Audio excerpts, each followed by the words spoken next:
La mayoría de las personas cree que falla por falta de disciplina. Que si abandona una meta o vuelve a caer en lo mismo, el problema está adentro. Que le falta carácter, constancia o ganas. Y esa idea parece lógica. Porque cuando algo no sale, solemos mirarnos a nosotros mismos. Pero hay algo curioso. Hay áreas de tu vida donde sos constante sin esfuerzo. Donde cumplís sin negociar. Donde no necesitas motivarte ni convencerte. Simplemente lo haces. Pagás cuentas. Vas a trabajar. Respondes compromisos que no te generan placer inmediato. Y no lo haces porque seas una persona extraordinariamente disciplinada. Lo haces porque no estás decidiendo todo el tiempo. Entonces aparece una pregunta incómoda, pero necesaria. ¿Y si el problema no fuera tu fuerza de voluntad? ¿Y si el verdadero problema fuera el sistema en el que estás intentando cambiar? Porque cuando un hábito depende de que tengas ganas, tarde o temprano falla. No por debilidad. No por falta de valores. Sino por diseño. Y ahí es donde este libro propone un giro mental profundo. Este no es un libro sobre motivación. Ni tampoco es un libro sobre empujarte a hacer cosas difíciles. Hábitos Atómicos no es un libro para convertirte en alguien con una voluntad de acero. Es un libro sobre dejar de depender de la motivación, diseñando sistemas que funcionen incluso cuando no tenés ganas. Porque la motivación sube, baja, desaparece. Y si tu progreso depende de ella, tu progreso también va a ser inestable. Los hábitos que duran no se sostienen porque tengas fuerza interior. Se sostienen porque no te exigen fuerza todo el tiempo. Y para entender eso, primero hay que ir a un nivel más profundo que el comportamiento. La mayoría de las personas intenta cambiar empezando por lo que hace: comer mejor, ahorrar más, ser más productivo, dormir mejor o simplemente empezar a entrenar. Es un enfoque común, pero tiene un límite muy claro. Porque no actuamos según lo que queremos. Actuamos según quien creemos que somos. Si en el fondo te repetís "yo soy desordenado con el dinero", cada intento de ahorro se siente forzado. Aunque sepas exactamente qué deberías hacer. Aunque tengas la información correcta. No es un problema de conocimiento. Es un problema de identidad. Y acá aparece una de las ideas más potentes de este enfoque.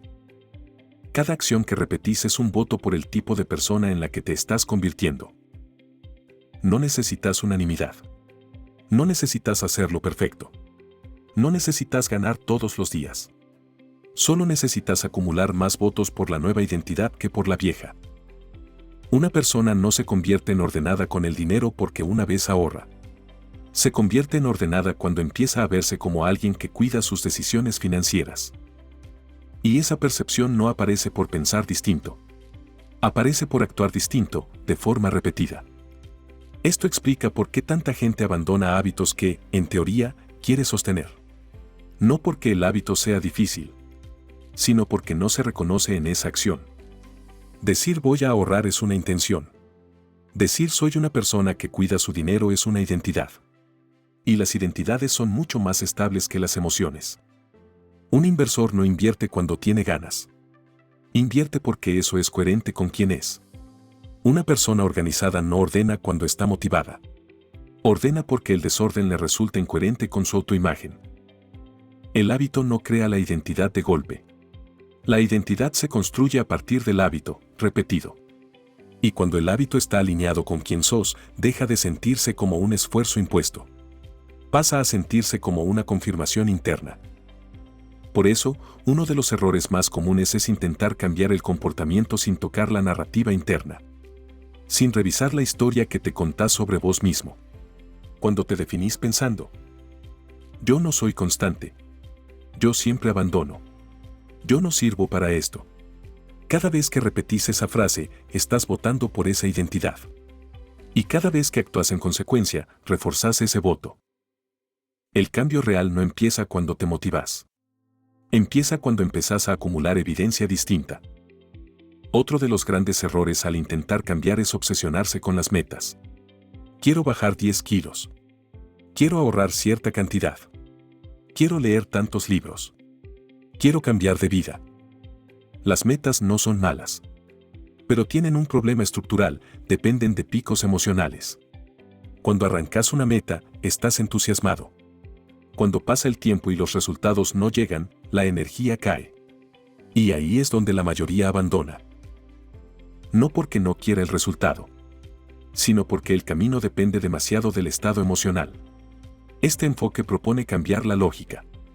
Te lleva a pensar en menos metas y te propone tener más sistemas. Un sistema es lo que haces todos los días, no el resultado que esperas al final. En las finanzas esto es clarísimo. Quien invierte bien no lo hace porque este mes tuvo ganas. Lo hace porque tiene un sistema automático, repetible y hasta incluso puede ser aburrido. El progreso real no es espectacular. Es invisible durante mucho tiempo. Y ahí aparece uno de los conceptos más difíciles de aceptar: el progreso no es lineal. Es acumulativo. Por este motivo tanta gente se frustra. Porque evalúa el sistema antes de que el sistema tenga tiempo de funcionar. El interés compuesto no se nota al principio. Después se vuelve imparable. Con los hábitos pasa exactamente lo mismo. El problema no es que no estés avanzando. El problema es que querés ver resultados antes de tiempo. Ese momento tiene nombre, en el libro se lo llama el Valle de la Decepción. El nombre no es importante, pero para que lo entiendas claramente es ese tramo donde haces todo bien, pero no pasa nada visible, donde el esfuerzo ya está, pero el resultado todavía no aparece, y como no ves cambios, empezás a dudar del sistema, de vos mismo y de si vale la pena seguir, no porque el proceso esté fallando, sino porque todavía estás demasiado temprano para notar el efecto acumulado. Cuando el sistema está bien armado, no necesitas motivación diaria. Necesitas repetición. Las metas te dicen a dónde querés llegar.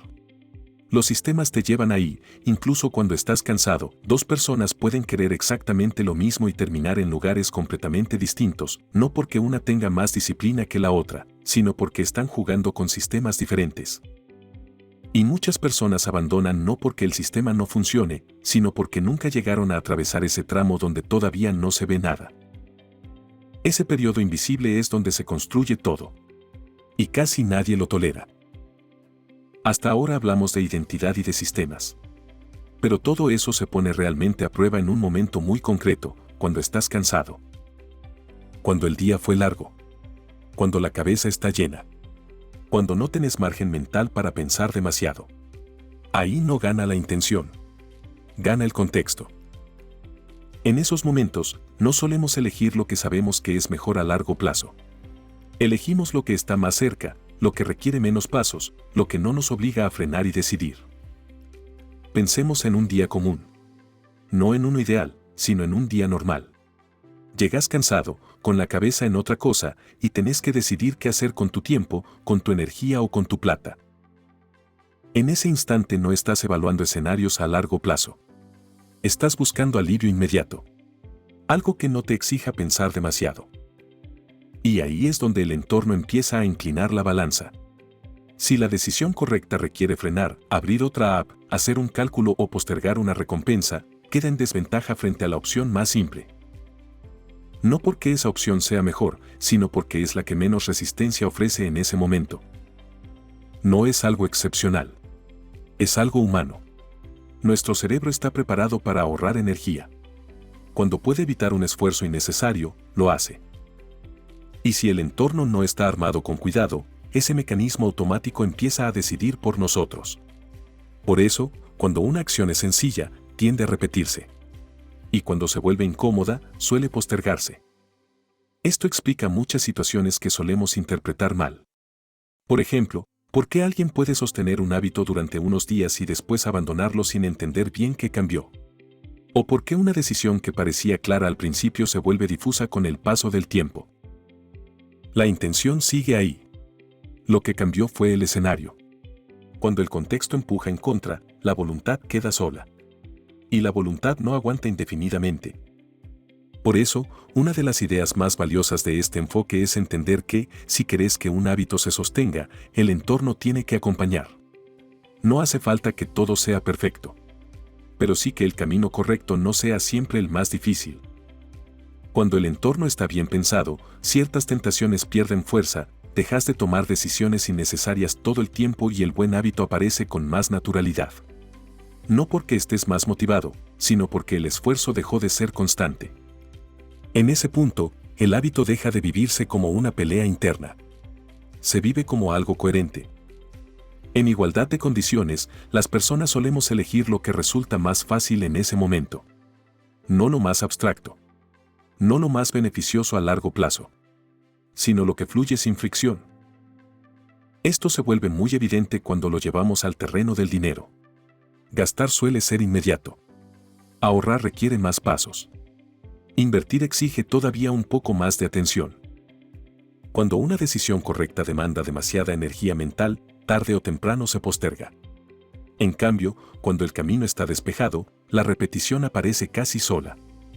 Por eso, muchas veces la diferencia entre sostener una decisión o abandonarla no está en el conocimiento ni en la intención, sino en cuántos obstáculos hay que atravesar para hacer lo correcto.